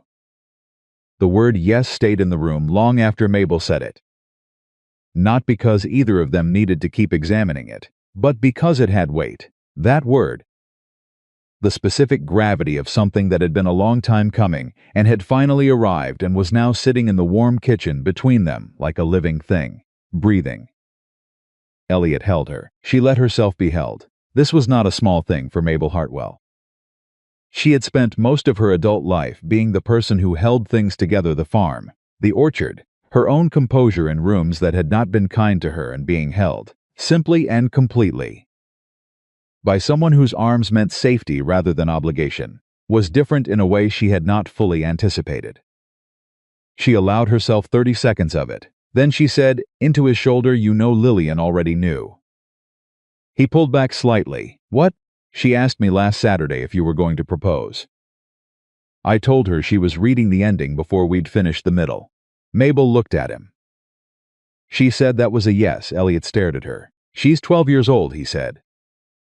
"She is the most perceptive 12-year-old in the Colorado Territory," Mabel said. "You raised her, you should not be surprised." He put his hand over his face. "From behind it, she is going to be completely insufferable about this." "She has earned it," Mabel said. He lowered his hand. He looked at her, and what was on his face was not the carefully managed warmth she had grown accustomed to reading in him, the warmth that was always present but always slightly held back, always one layer removed from the surface. This was different. This was all the way up.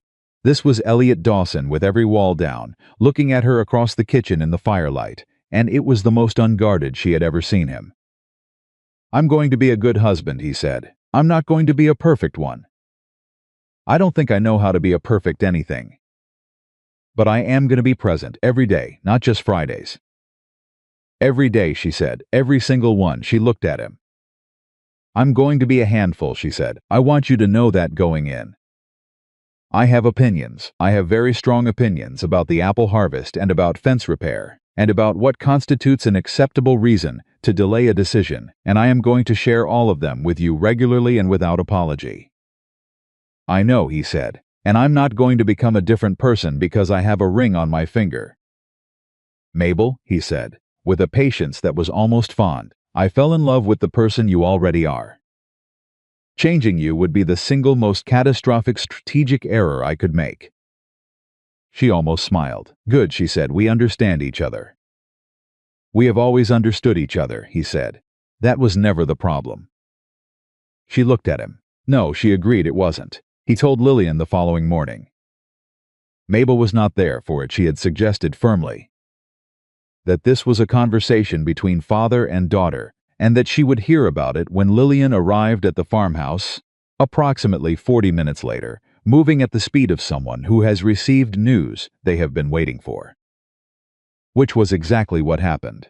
Lillian Dawsonson came through the kitchen door at 9:15 on a Friday morning, with her coat half-buttoned and her hair escaping its braid, and an expression on her face that was trying very hard to be measured and composed and was failing completely. "He told you," Mabel said. "He told me," Lillian confirmed. And Lillian crossed the kitchen in 4 strides and put her arms around Mabel, which was not something she had done before, not fully, not like this, not the way you hold someone you have already decided belongs to you. Mabel held her back. She felt the girl's shoulders shake once. "Just once. I'm not crying," Lillian said into her shoulder. "I know," Mabel said. "I'm really not. I believe you completely." A pause. "I might be a little," Lillian said. "That's allowed," Mabel said. Lillian pulled back. She looked at Mabel with her father's gray eyes, full of something that was not quite joy and not quite grief but occupied the territory between them where the most true feelings live. "I know you're not her," Lillian said. "I know you're not my mother." "I don't need you to be, I know that," Mabel said. "But I think," Lillian stopped. "Tried again. I think maybe you could be mine. In your own way, whatever that looks like." She looked at the floor briefly, then back up. "If you wanted to." Mabel looked at this girl, this extraordinary, clear-eyed, entirely too perceptive child who had spent 6 years watching her father carry grief, and had done it with a patience that would have broken most adults. Who had written letters to her aunt, and drawn pictures of apple trees, and announced data points, with the authority of someone who had been collecting evidence her whole life. "Lillian," Mabel said, "there is nothing in this world I want more." Lillian nodded once. She straightened up. She smoothed her braid. She said, "Good. Now can I try the crust again? I've been thinking about what you said about not overworking it, and I have a theory." "You have a theory," Mabel said. "About pressure application," Lillian said. "I think I've been distributing it wrong." "Let's see your theory," Mabel said. And they went to work. The wedding was set for April, when the apple trees would be in early blossom and the valley would be the particular green of a Colorado spring that had survived a hard winter and come through it clean. Between December and April, the town of Willow Creek had approximately 4 months to process the news that Elliot Dawson was marrying Mabel Hartwell. And it processed this news in the various ways that small towns process things they did not predict. Harriet Colburn said nothing publicly, which was a form of opinion all by itself. Her husband Frank, who had been told directly by Elliot in the feed store that Mabel was the finest woman in the valley, sent a congratulatory note that was brief and slightly stiff but genuine in its way. The women at the church social, most of them, the ones who had always liked Mabel well enough but had kept that liking quiet in the presence of Harriet Colburn's disapproval, came forward one by one over the following weeks, with warmth they had been storing up for years. Agnes Pierce from the fabric counter brought Mabel a length of ivory cotton and said simply, I should have said something to Harriet a long time ago. I'm sorry I didn't. Mabel looked at her for a moment. Thank you for saying it now, she said, and meant it. Catherine Dawson came back from Denver in February, ostensibly to help with wedding preparations. Actually, as everyone understood, because she had found in Mabel Hartwell something she had not expected to find in Willow Creek and was not ready to be done with it. She arrived on a Tuesday, walked into the farmhouse without knocking. Mabel had told her at some point during their first conversation that people she liked were allowed to stop knocking, and dropped into a chair and said, I need you to talk me out of telling my brother-in-law that he is lucky beyond any luck he deserves. He knows, Mabel said, pouring coffee. Does he say it? Not always in words, Mabel said, but he comes every morning now. Not just Fridays, every morning. He's fixed the north fence and the barn door, and 3 sections of the orchard gate, and he did it without being asked. He just looked at what needed doing and did it. She set the cup in front of Catherine. That's how he says things, I think, with his hands. Catherine looked at her. Clara used to say that too, she said quietly. That he showed love through work. That if he cared about something, he fixed it. I know, Mabel said. I've been learning his language. Catherine wrapped her hands around the cup. Are you happy? She asked. Direct, the way she asked everything. Mabel thought about this. Yes, she said, not the kind of happy that's loud. The kind that's solid. The kind that's there when you wake up and still there when you go to sleep. I didn't know I'd been missing it until I had it. Catherine nodded. Good, she said, that's the right kind. They sat together in the kitchen that had become, over the course of one improbable year, something entirely different from what it had started as, not just a farmhouse at the edge of the valley where a woman baked alone on Friday mornings, but a place where things happened, where people came and told the truth and stayed longer than they planned and left changed in ways they hadn't entirely anticipated. Mabel looked around it. She thought about her father. She thought about the 11 years she had kept it going alone, the way she had told herself it was enough, the way she had almost believed it. She thought about the summer morning when a man had stopped his horse at her fence. Catherine, she said. What was she like, Clara? When she was happy. Catherine was quiet for a moment. She laughed with her whole body, she said finally. Not a polite laugh, the kind that takes over completely. She could find something funny in almost anything, even the hard things. She paused. When she was happy, you felt it in the room, like the temperature went up slightly. Mabel listened. She would have done exactly what Lillian said, Catherine continued. She would have walked in here and sat down and drunk all your coffee and asked about every book on that shelf and gone home and told Elliot he was an idiot for waiting. I know, Mabel said. He told me. And she would have been right, Catherine said. She usually was, Mabel said, from everything I understand. Catherine looked at her. Thank you for saying that. It's just true, Mabel said. I'm not going to pretend she didn't exist. She loved people I love. She made Elliot the man who eventually found his way to my door. She gave him Lillian. She paused. I'm grateful for her. That's not complicated to me. Catherine was quiet for a long time. Then she said, I'm going to come to Willow Creek a great deal more often. The room upstairs is yours whenever you want it, Mabel said. Catherine looked at her. You're going to be good for this family, she said.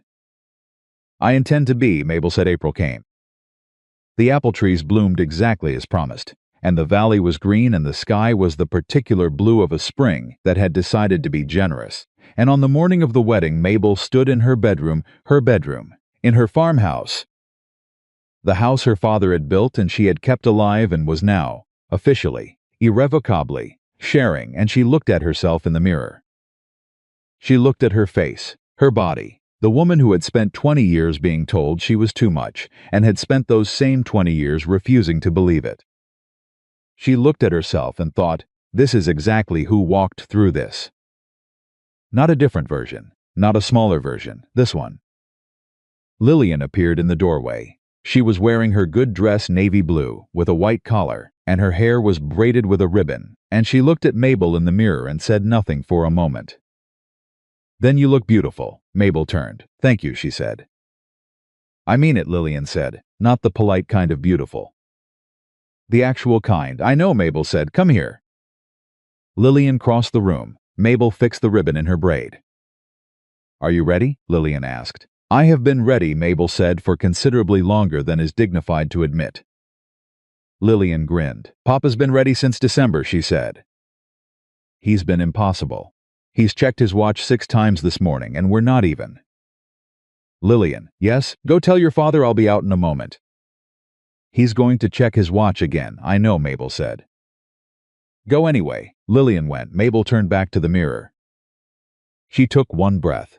She thought about a summer morning 2 years ago, when she had stood at this same window and heard a man say that her pie smelled wonderful, and she had said something that surprised them both. Something that came out before she could weigh it, or measure it, or decide whether it was appropriate. She thought about how everything that had come after every Friday morning, every hard conversation, every moment she had held herself to her own limits and refused to apologize for who she was had come from that one unguarded sentence. She thought, I said the true thing, and the true thing made everything else possible. She walked out of the room. The ceremony was held beneath the oldest apple tree on the property, the one her father had planted the year she was born, the one she had eaten her first apple from and climbed as a child and sat under when she needed to think. It was the right place. Elliot was standing beneath it when she came out. He looked at her the way he had been looking at her, since the morning he first walked through her door, like she was more than he had expected, like she was exactly what she was, and that was the whole point.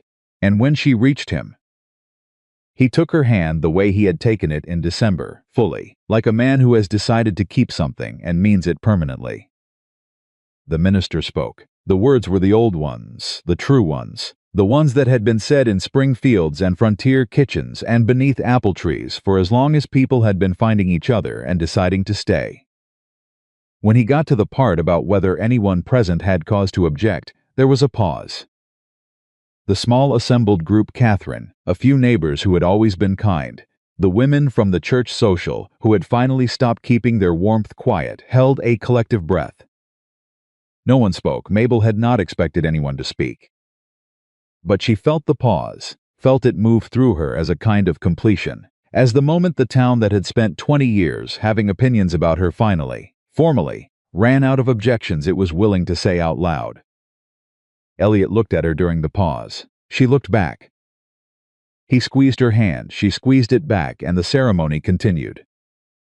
Afterward, when the words had been said, and the paper signed and the assembled neighbors had offered their congratulations and drifted toward the table, Mabel had spent 2 days preparing. Lillian appeared at Mabel's side and stood there for a moment, and then said, I have a question. What is it? Mabel asked. What do I call you? She said it plainly, without embarrassment, because she was Lillian Dawson and she did not do embarrassment. Not I mean. I know you're not. I'm not looking to replace anyone. I just want to know what word to use. Mabel looked at her. She thought about it seriously, because it was a serious question. What feels true? She asked. Lillian considered. Mabel feels like not enough, she said. Given everything, I agree. And the other word feels. Like it belongs to someone else, Mabel said gently. Yes, Lillian said, exactly. They looked at each other. What if, Mabel said, we let it be whatever it becomes? Not a word we choose now, but one that arrives on its own when it's ready. Some things don't need to be named before they're real. Lillian thought about this. That's very wise, she said. I have my moments, Mabel said. Lillian leaned against her side briefly, the way young people lean when they want contact but haven't quite decided to ask for it outright. Mabel put an arm around her. Neither of them said anything. Across the yard, Elliot was talking to Catherine, and he looked up and saw them standing together, and whatever crossed his face in that moment was something Catherine saw too. Because she turned to look and then turned back to her brother-in-law and said something quiet that made him nod once deliberately, the way he nodded when something was true, and he was acknowledging it fully. Later, much later, when the afternoon had settled into early evening, and the guests had drifted home and Catherine had gone inside to read, as she always eventually did, and Lillian was in the kitchen attempting the crust again on her own as a project of personal honor. Elliot and Mabel stood together at the fence line at the edge of the orchard. The apple trees were in full blossom around them, and the valley was very quiet, and the day had been enormous in the way that the days you have been working toward for a long time always are. Too large to hold all at once, requiring you to take it in pieces. Well, Elliot said. Well, Mabel said. He looked at her. You know what I keep thinking about, he said. Tell me. 2 years ago, he said, every Friday, I used to tell myself I was slowing down because the road was better that way. Because my horse favored a slower pace past that section of fence. He paused. That was a complete fabrication, I know, Mabel said. You knew? Elliot, she said, horses do not have fence-line preferences. I knew exactly why you were slowing down, I just didn't know if you knew. He looked at her. You never said anything. You weren't ready to hear it, she said. And I was not going to say it before you were. He shook his head. 2 years, he said, I could have. You couldn't have, she said. You weren't there yet, and rushing it would have broken it. She looked at him steadily. Some things have to ripen in their own time. You of all people should understand that. He looked at the apple trees. He understood. I stopped for the pie, he said. That's what I told myself. I know, she said, but the pie wasn't it. No, she said, it wasn't. It was you, he said. Standing at that window, looking like you'd been there your whole life and intended to be there your whole life, and we're not going to adjust a single thing about that for anyone. He paused. I had forgotten what it looked like, a person who is entirely themselves. Mabel was quiet. Clara was like that, he said. Not the same way. Differently, but that quality of being completely unapologetically present in your own life. I hadn't seen it since her, and then I saw it in you, and I didn't know what to do with it, so I kept writing. And then one day you stopped, she said. One day I stopped, he confirmed. She looked at him. For the record, she said, I did not say the pie was wonderful. He looked at her. You said it, she said. I said something else entirely. He almost smiled. You said something that changed everything, he said. I said the true thing, she said. I always try to say the true thing. It's gotten me in trouble my entire life, and I have not found a compelling reason to stop. Don't stop, he said. I don't intend to, she said. He took her hand. They stood together at the fence line in the April evening, in the orchard her father had planted and she had kept alive, and was now for the first time not keeping alive alone. In the kitchen behind them, Lillian was making a crust that would turn out, against all prior evidence, to be genuinely acceptable. She would emerge 20 minutes later with flour on her face and an expression of vindicated triumph and announce that she had solved the pressure distribution problem. And Mabel would ignore them the result and pronounce it honestly good. Not politely good, and Lillian would file this away as one of the better moments of the year. Catherine would put down her book and eat a slice and say that Clara had never been able to make pastry either, and that apparently this had skipped a generation. Elliot would laugh, really laugh, the kind that took over his whole face and had no careful edges to it. And Mabel would sit at her kitchen table, her table, in her house, with her family arranged around it, and she would look at each of them in turn and feel something so complete and so solid that it had no good word in English. The feeling of a life that has arrived where it was always going. The woman who had baked alone for 11 years on Friday mornings, who had opened a window and waited without knowing exactly what she was waiting for. Who had said the true thing at exactly the right moment, and held herself to every limit and refused every invitation to be smaller than she was. That woman was sitting at her kitchen table with her husband, and her daughter, and her sister-in-law, and a crust that had finally, after considerable effort, come right. Some people come to love slowly. Some come to it through loss and fear, and the long, patient work of learning to be brave again. Some come to it through apple pie and Friday mornings and one honest sentence said out loud before there was time to think better of it. Elliot Dawson had been a man who rode past a window for 2 years because he was afraid of what it meant to stop.